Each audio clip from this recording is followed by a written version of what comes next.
Yes, അപ്പോൾ ഓരോ മണ്ഡലത്തെ സംബന്ധിച്ചുമുള്ള മുന്നണികളുടെ കണക്കുകൂട്ടലുകൾ, വോട്ട് അങ്ങോട്ട് പോയോ ഇങ്ങോട്ട് പോയോ തുടങ്ങിയ കാര്യങ്ങളിലൊക്കെ ഉള്ള കണക്കുകൂട്ടലുകൾ ഇങ്ങനെ തുടർന്നുകൊണ്ടിരിക്കുമ്പോൾ കാസർഗോഡ്, മഞ്ചേശ്വരം മണ്ഡലങ്ങളിൽ UDF സ്ഥാനാർത്ഥികൾ വ്യക്തമായ ഭൂരിപക്ഷത്തിൽ വിജയിക്കുമെന്നാണ് മുസ്ലിം ലീഗിന്റെ ഒരു വിലയിരുത്തൽ.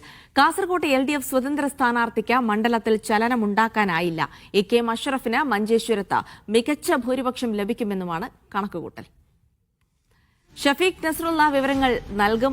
ഷഫീഖ്, കാസർഗോഡ്, മഞ്ചേശ്വരം മണ്ഡലങ്ങളിൽ UDF വലിയ വിജയപ്രതീക്ഷ വച്ചു പുലർത്തുന്നുണ്ട്. മാത്രമല്ല, നേരത്തെ മഞ്ചേശ്വരത്ത് CPM-ന്റെ അടക്കം കണക്കുകൂട്ടൽ പുറത്തു വന്നപ്പോൾ സ്വാഭാവികമായിട്ട് അതൊരു UDF വിജയം തന്നെ പ്രതീക്ഷിക്കുകയാണ്. സമാനമായ ഒരു നിരീക്ഷണം തന്നെയാണ് ലീഗ് നടത്തുന്നത് ഇപ്പോൾ.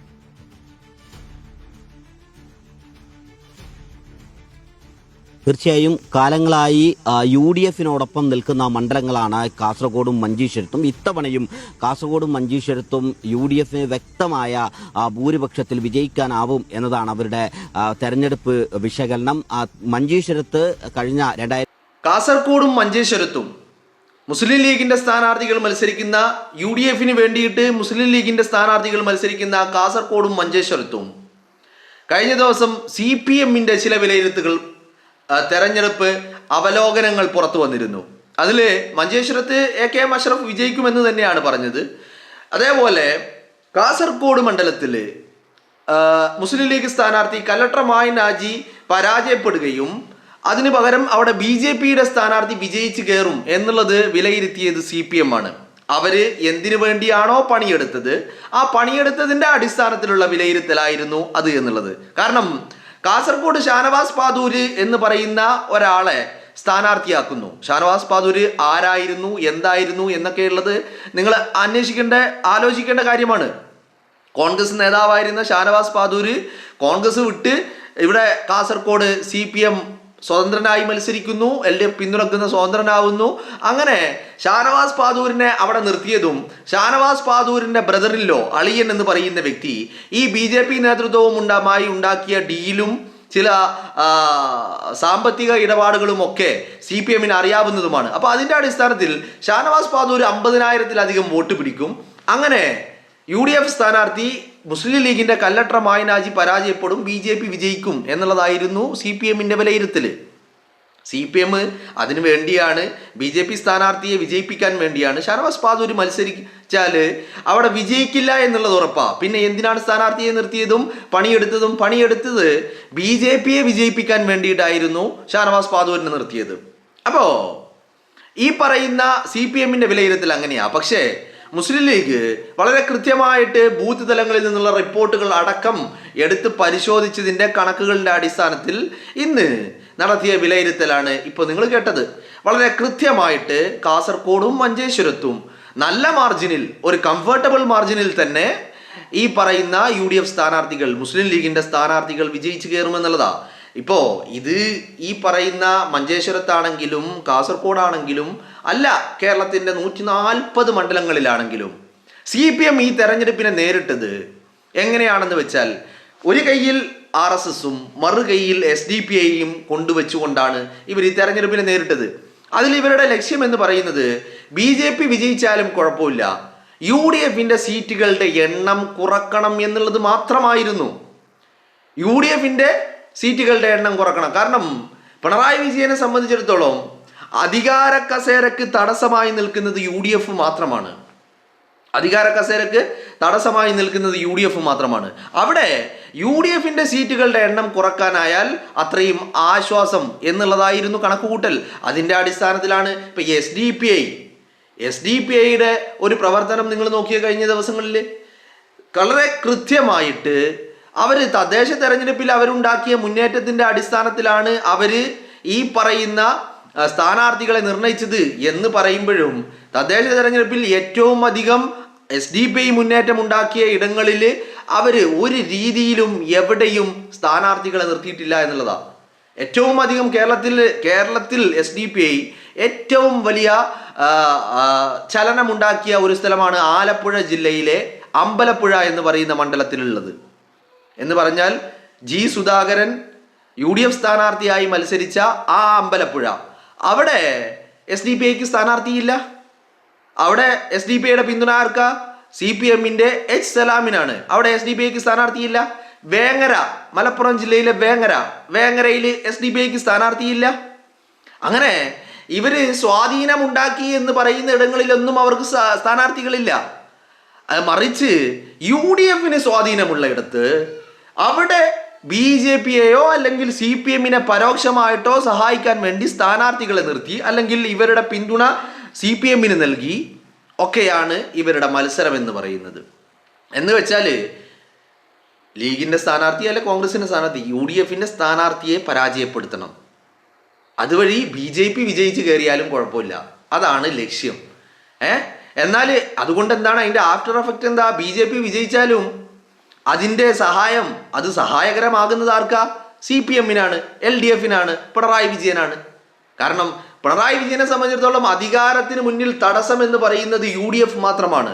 ആ തടസ്സം ഒഴിവാക്കാൻ BJP-യെ വിജയിപ്പിക്കുക എന്നുള്ളതാണ് അവരുടെ ലക്ഷ്യം എന്നായിരുന്നു. അപ്പോൾ അതാണ് അവർ പ്രവർത്തിച്ചത്. ഇപ്പം ഷാനവാസ് ബാദൂരിനെ സ്ഥാനാർത്ഥിയാക്കിയിട്ട് മത്സരിപ്പിച്ചെങ്കിലും പ്രവർത്തിച്ചത് അത്രയും എന്തിനു വേണ്ടിയിട്ടാ? ഈ പറയുന്ന BJP-യെ വിജയിപ്പിക്കാൻ വേണ്ടിയിട്ട്. അപ്പോൾ BJP-യെ വിജയിപ്പിച്ചു കഴിഞ്ഞാൽ UDF-ന്റെ ഒരു സീറ്റ് കുറയും.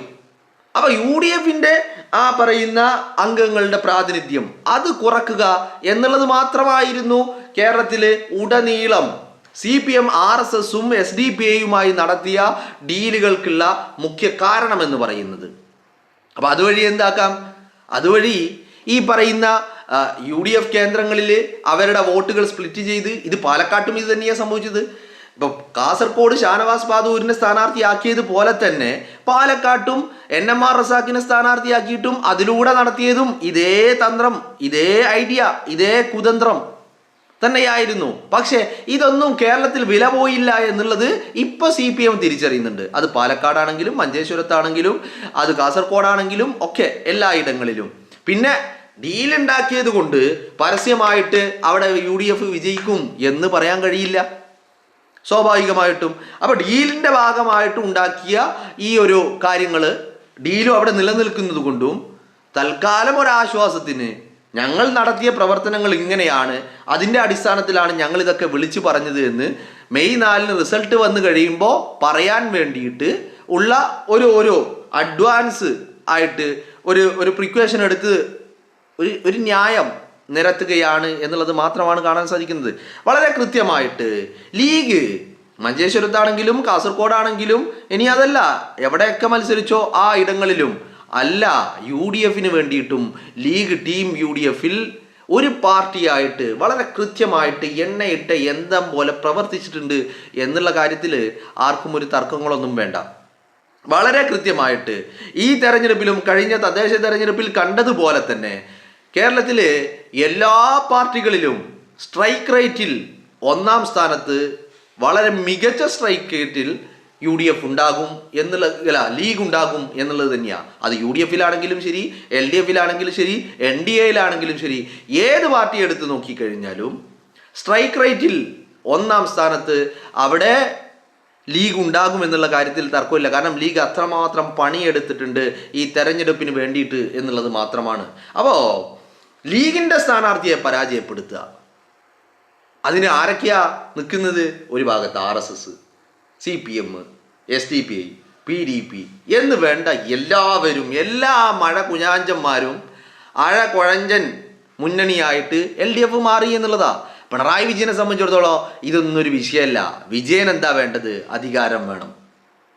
അധികാരത്തിന് തടസ്സം UDF മാത്രമാണ്. എന്നിട്ട് അധികാരം കിട്ടിയാൽ വീണ്ടും ഈ വോട്ട് ചെയ്ത SDPI, അവിടെയാണ് SDPI-കാരൻ്റെ ഒരു ഗതികേടെന്ന് പറയുന്നത്. SDPI-കാരന് വീണ്ടും വിളിക്കും തീവ്രവാദി എന്ന്, അവനെ രാജ്യദ്രോഹിയാക്കും, അവനെ ദേശവിരുദ്ധനാക്കും, അവനെ ISIS-ന്റെ ഈ നമ്മുടെ ഇന്ത്യ രാജ്യത്തിൻ്റെ വേർഷനാക്കി SDPI-കാരനെ മാറ്റും. ഇതൊക്കെ കാലാകാലങ്ങളിൽ നമ്മൾ കണ്ടുകൊണ്ടിരിക്കുന്നതാ. SDPI-കാരൻ എല്ലുമുറിയെ പണിയെടുക്കുന്നു, പക്ഷേ വൈകുന്നേരമായാൽ ചവിട്ടും കുത്തുമാണ് ബാക്കി എന്നുള്ളതാ. അധികാരത്തിൽ വന്നു കഴിഞ്ഞാൽ പിണറായി വിജയൻ വീണ്ടും പഴയ രീതിയിൽ. കാരണം പിണറായി വിജയന് ഏറ്റവും അധികം പ്രലോഭിപ്പിക്കേണ്ടതും പ്രീണനപ്പെടുത്തേണ്ടതും സംതൃപ്തിപ്പെടുത്തേണ്ടതും ഇങ്ങനെ പുകഴ്ത്തേണ്ടതുമൊക്കെ RSS-നെയാ. RSS-നെ ഒരു രീതിയിലും പിണറായി വിജയൻ ഒരു നോവിക്കൽ പോലും നോയിക്കൂല. അതിന് കാരണം എന്താ? RSS-നെ നോവിച്ചാൽ പിണറായി വിജയന് നൊല്ലും. പിണറായി വിജയൻ്റെ മക്കൾക്ക് വേദനിക്കും, പിണറായി വിജയൻ്റെ ഭാര്യയ്ക്ക് വേദനിക്കും, എല്ലാവർക്കും വേദനിക്കും. അതുകൊണ്ട് RSSനെ പ്രീണിപ്പിക്കാനുള്ള എല്ലാ ശ്രമങ്ങളും ഇപ്പം കഴിഞ്ഞ 10 വർഷക്കാലം നമ്മൾ കണ്ടതുപോലെ തന്നെ പിണറായി വിജയൻ, ഞാൻ പറയുന്നത് പിണറായി വിജയൻ അധികാരത്തിലേക്ക് വരുമെന്നല്ല, പിണറായി വിജയൻ്റെ ഒരു കണക്കുകൂട്ടലാണ് ഞാൻ പറയുന്നത്. CPMൻ്റെ ഒരു കണക്കുകൂട്ടൽ, CPMൻ്റെ കണക്കുകൂട്ടലിൽ നിന്നൊന്നും പറയാൻ പറ്റില്ല കേട്ടോ. ഇവിടെ CPM എന്ന് പറയുന്ന പാർട്ടിയോ പാർട്ടിയുടെ നേതൃത്വമോ അല്ലെങ്കിൽ പാർട്ടിയുടെ പ്രത്യയശാസ്ത്രങ്ങളോ ഒന്നുമില്ല, പിണറായി വിജയൻ്റെതാണ്. വിജയൻ്റെ കണക്കുകൂട്ടൽ, വിജയൻ്റെ പ്രത്യയശാസ്ത്രം വിജയനിസം, കമ്മ്യൂണിസം ഇല്ല. കമ്മ്യൂണിസമൊക്കെ എന്നോ അസ്തമിച്ചു കഴിഞ്ഞു, നശിച്ചു, അത് മണ്ണടിഞ്ഞു കഴിഞ്ഞു. ഇപ്പോൾ ഉള്ളത് വിജയനിസമാണ്. അതുകൊണ്ടാണല്ലോ RSSുമായിട്ടും SDPIയുമായിട്ടും ഈ പറയുന്ന കൂട്ടർക്ക് സഖ്യമുണ്ടാക്കാൻ സാധിക്കുന്നതും അവരത് നടത്തിയതും അതുകൊണ്ട് മാത്രമാണ്. അപ്പോൾ പറഞ്ഞു വരുന്നത്, കാസർഗോഡാണെങ്കിലും മഞ്ചേശ്വരത്താണെങ്കിലും ലീഗ് തന്നെ വിജയിക്കുമെന്നുള്ളതാ. അപ്പം അത് അങ്ങനെ അല്ലാതാക്കാൻ വേണ്ടി, ലീഗിനെ പരാജയപ്പെടുത്താൻ വേണ്ടി പണിയെടുത്തവർ അവരുടെ പണിയെടുത്തു, അവർ ചിന്തിച്ചു, അവരാഗ്രഹിച്ചു, അതിനുള്ള ആ ആഗ്രഹമാണ് അവർ വിളിച്ചു പറയുന്നത് എന്നുള്ളതാണ്.